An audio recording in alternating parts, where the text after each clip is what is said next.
Hey, Mike, let's play a word game. Fill in the blank for me. Gentlemen, blank your engines.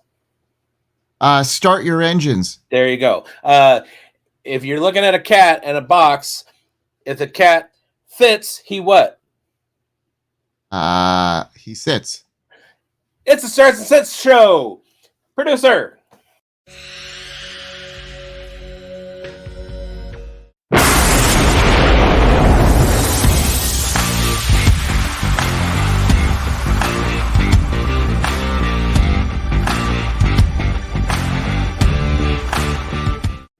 Welcome to the Fantasy Forecast with Grindberg and bigz on the Fantasy Football Advice Network. Welcome to the Fantasy Forecast. If you're tuning in for advice on who to start and who to sit, don't worry. Our picks are so good, even our bad choices have been known to score more points than a Bengals receiver this week. Hey! What's up, everybody? Thanks for joining us, tuning in, watching the show. Oh, God, there it is. Mike saw me hit my inhaler earlier because I wanted to avoid coughing because I cough on every show, but couldn't do it. So we're here. We got starts and sits for you guys. And if you were watching our other show, apparently I'm starting your mom. Why? Why are you starting my mom? Zing! Schultze was messing with the show notes. You fucking guys always gang up on us. That's what happens, right? Bigz? Like it just. I want somebody to shoot that anonymous raccoon that keeps jumping into the show notes too.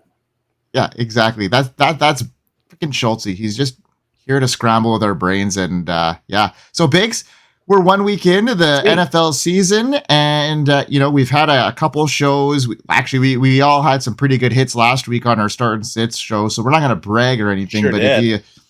if you followed our advice, you're probably sitting pretty right now in your league. So we're going to go ahead and do it again this week for y'all, and we're going to give you the right starts and the right sits to put in your fantasy lineup this week. So let's start it off with our starts. Bigz, who do you got as your number one start? Any position in particular?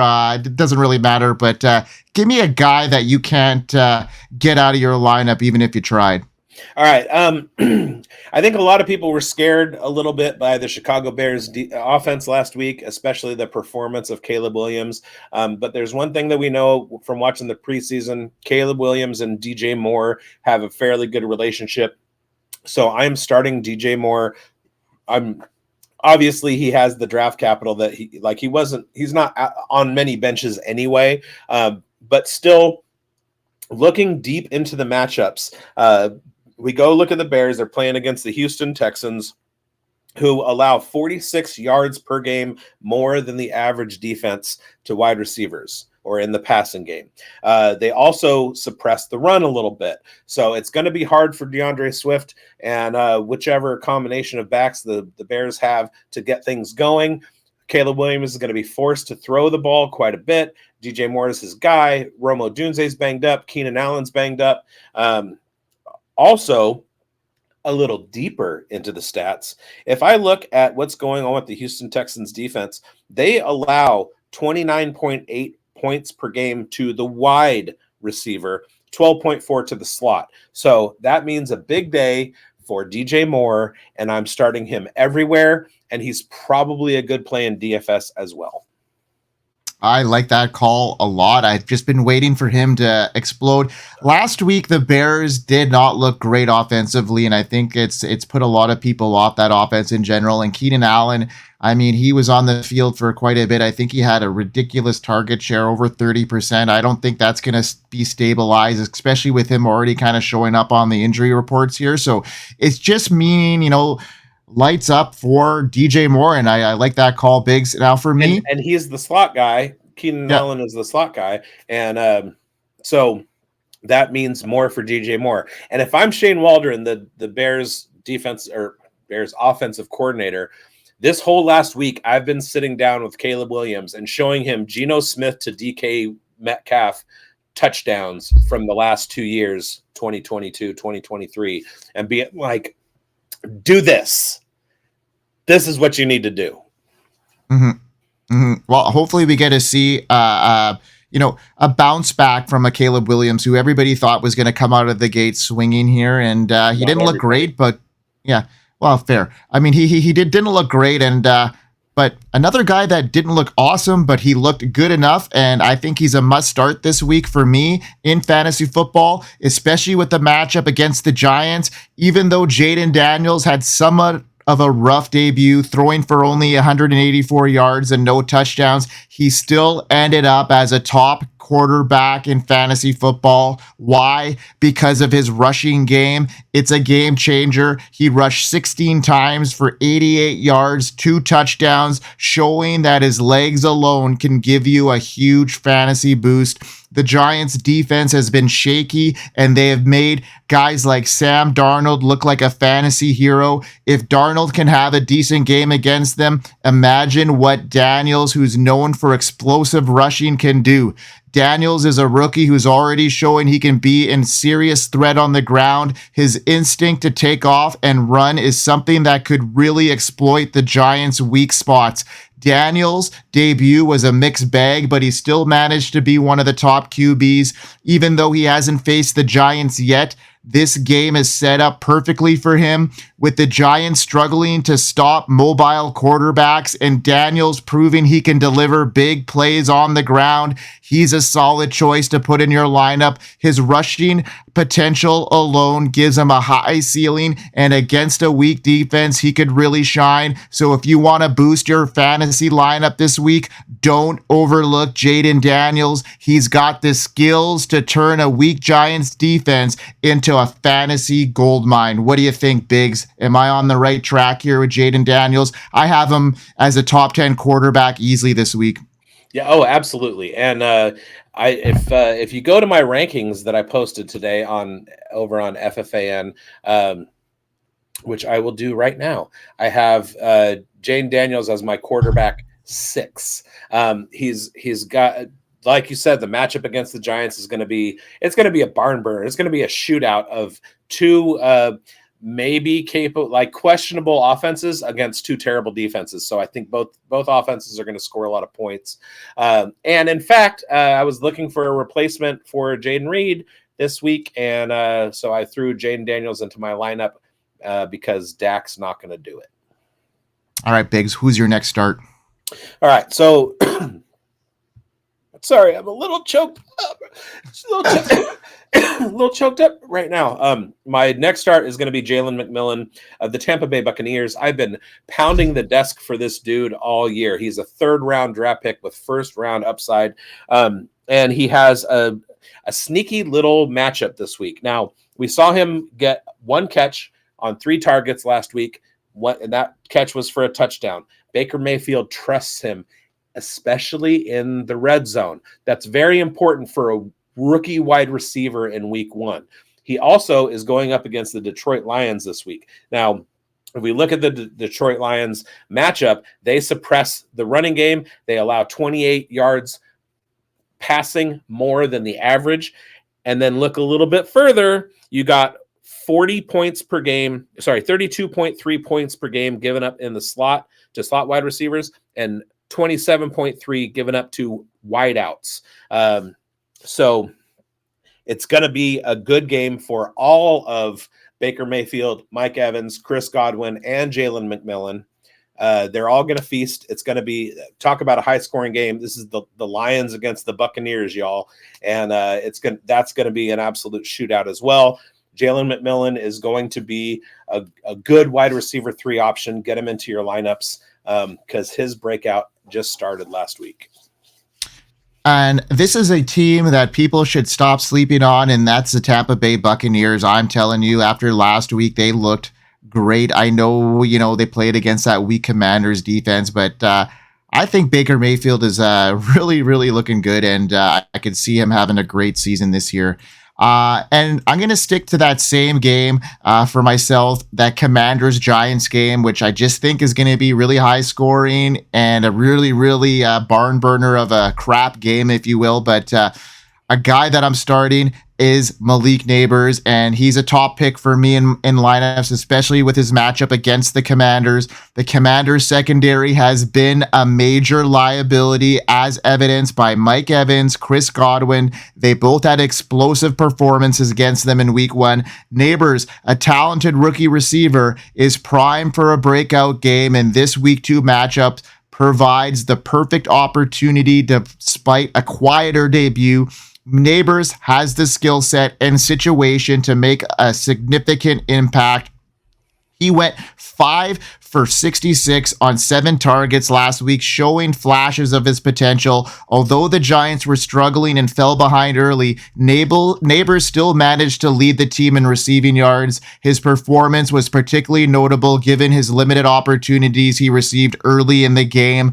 With the Giants trailing, they had to play catch up, which allowed Neighbors to see some valuable plays in the second half. I just see that more of this happening this week against the Commanders. Looking ahead, they have a bad secondary, and they allowed the most passing yards in the league last season. This weak defense is the prime target for any receiver, and Neighbors' ability to make plays and be a game changer, especially his yards after the catch, is going to exploit Washington's defensive vulnerabilities. Neighbors is in the perfect position to shine. Don't miss out on your chance to get a potential star in your lineup, and I'm going to do that with Malik Neighbors this week, Biggs.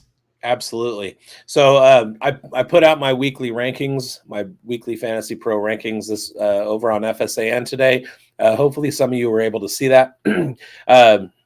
Corey, one of our partners at FFAN, said that it was a little bit high, and I said Washington is the absolute best matchup of the week for his breakout game. Almost 60 fantasy points per game allowed to wide receivers. Huge passing funnel against the Giants. They're average against the run, and they won't be able to stop Brian Robinson and Daniels on the ground. It could turn into a really bad defense shootout.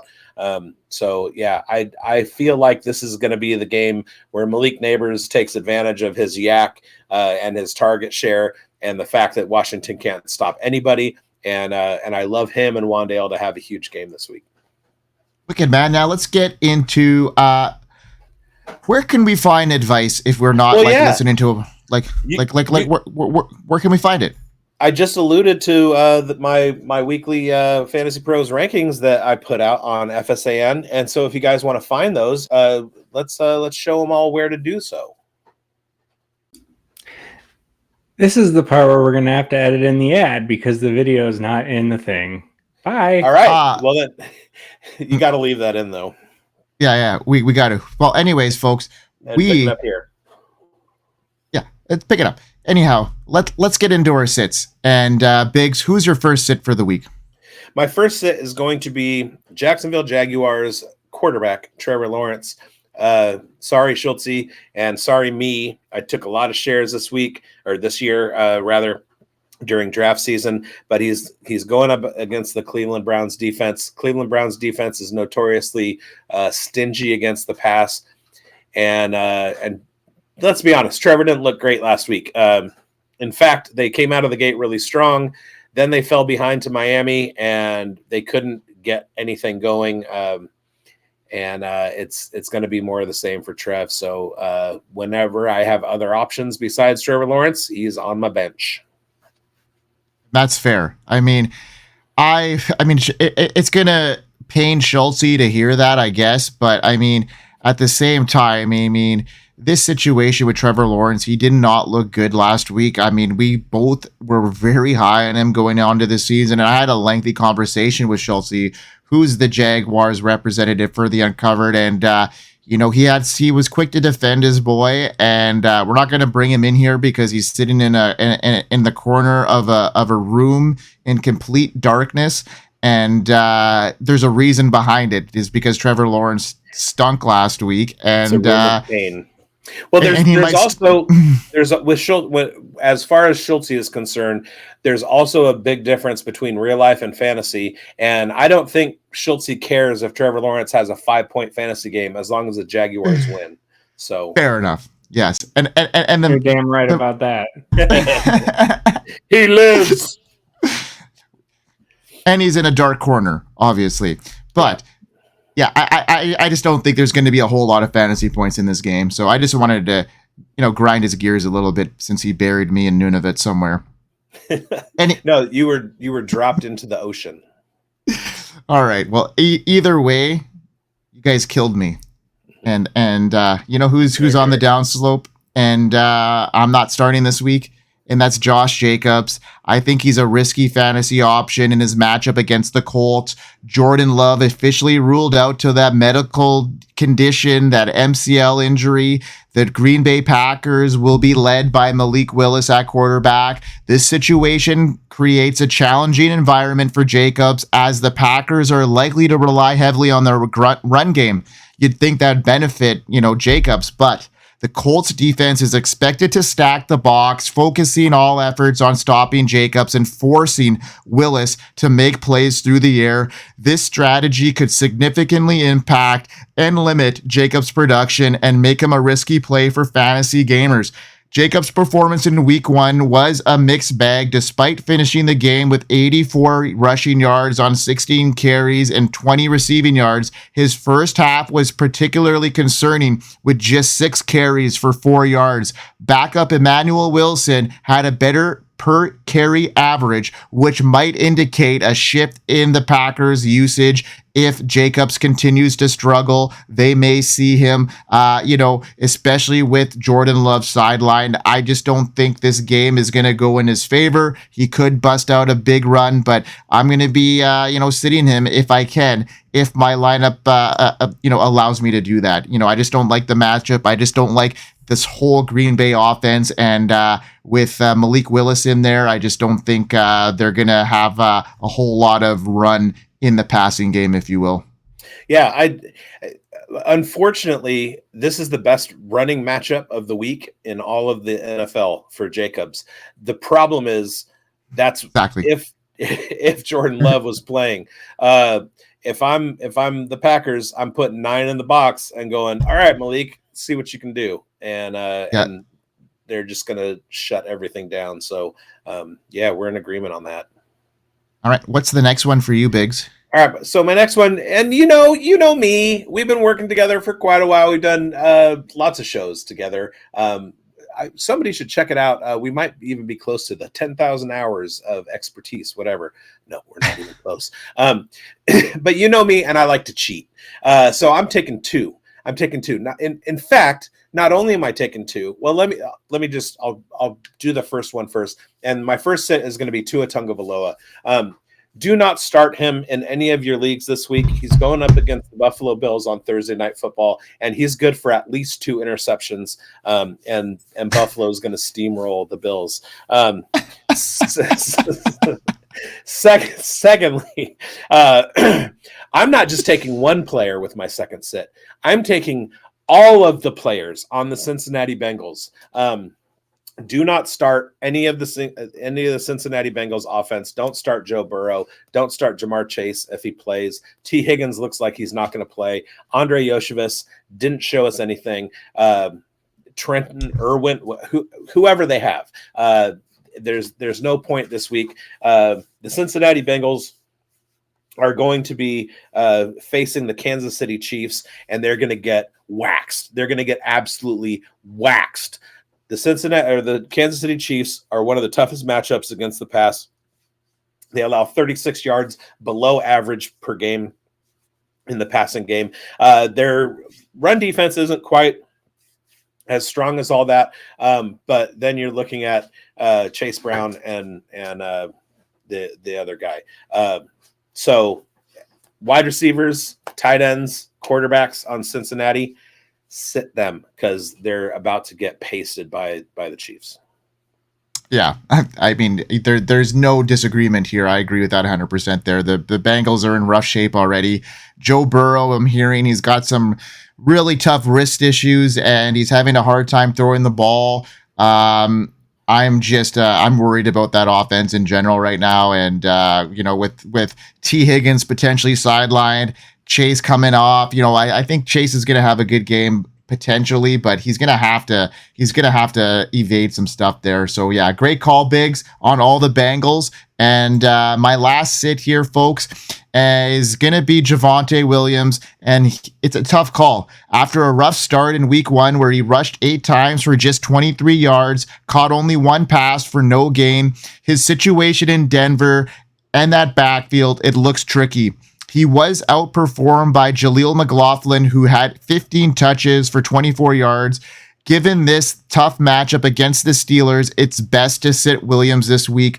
We found out some tough news also that Audric Estime is now headed to the IR for a little while, which, hinders that, backup plan for Javonte Williams. So he's going to be forced to play regardless. But his performance against the Seahawks was just underwhelming, despite being involved on all 3 of Denver's, first plays. His numbers were disappointing. McLaughlin had more touches, showing that the backfield is more of a committee than one-man show. With both Williams and McLaughlin struggling against one of the league's worst rushing defenses last year, it's clear the Broncos' running game is in some trouble, and that offense in general is in some trouble. So he was leading with a lot of promise. Now he's looking like a risky play. Until the Broncos offense shows more consistency, it's safer to keep him on the bench. With both a struggling offense and a strong defense ahead, there are better options for your fantasy lineup. Yep, I totally agree. And I know we're at the end of the show, but can we just keep going and let this linger so that we can watch Tua throw a 3rd interception? Is he going to throw 3 tonight? What do you mean tonight? I mean, is he going to throw Thursday? Yeah, exactly. All right. If you didn't already figure it out, viewers, we're watching the Thursday night football game, and Tua already has 2 interceptions. So don't listen to my sit thing because you already did that, I hope. Yeah. But still sit all the Bengals. Yes, absolutely. Let's go, bigz. What's on the slate next? So this will be running on, Friday morning. Our next show will be airing Saturday, where we're going to be giving you all the injury news with none other than injury specialist Marcus Gailey from the Undroppables and FSAN now. He's going to be part of our weekly show, and he had a great show last week. He gave us some great insight on the injuries that were ahead, and he's going to do the same thing. Bigz, what else have we got on the slate? Where can we find all our work? Well, as long as I'm not getting up at 5:30 in the morning on Saturday to do that show, we're all good. Also, come hang out with me, Breakfast with Bigz, from 7:58 p.m. or 8 a.m. ish on Sunday morning. I will have starts and sits and injury updates for you from let's call it 8 to 8:30, or on the East Coast 11 to 11:30 in the morning before the first slate of games starts on Sunday. Breakfast with Bigz. Come hang out with me. Yeah, man. And you can find us on the Fantasy Football Advice Network and the FSAN website. So find all our stuff on those channels, and you can find Bigz at Big Boned FFB on the Twitter machine, and you can find me at FF Canuck 99 as well, and find us on the FSAN social media website, because things are shifting there, folks, and the only politics you'll find there is Taylor Swift. Boom shakalaka. Let's go, folks. For all of us on the Fantasy Forecast with Grindberg and Bigz, hope you have a good weekend, and we hope you win. We hope you win.